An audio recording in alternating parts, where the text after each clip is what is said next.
Program vaksin COVID-19 digelar pemerintah Aceh mulai hari ini di Kota Banda Aceh dan Aceh Besar.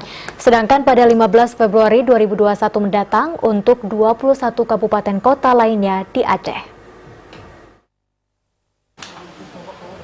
Program vaksinasi akan berlangsung selama 5 bulan hingga 1 tahun dengan target 3,7 juta penduduk yang disuntik atau sekitar 70% dari total seluruh masyarakat Aceh. Selain menerima distribusi vaksin 27.880 dosis tahap pertama, pemerintah Aceh juga sudah menetapkan penerima vaksin di 23 kabupaten kota. Sasarannya kelompok prioritas yang rentan terpapar COVID-19 seperti tenaga kesehatan, pelayan publik, TNI Polri, dan kelompok masyarakat lainnya.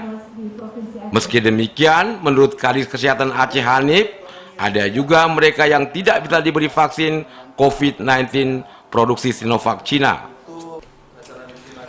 Adapun kriteria orang bisa mendapatkan vaksin, yakni dewasa sehat usia 18 hingga 59 tahun, menerima penjelasan, menandatangani surat persetujuan, mengikuti aturan dan jadwal imunisasi.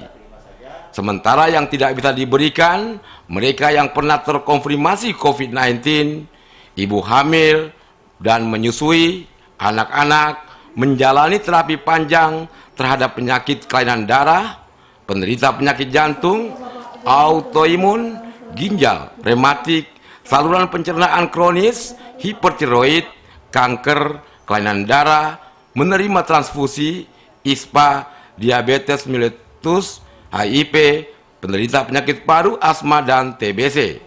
Tim Liputan TVRI melaporkan dari Banda Aceh.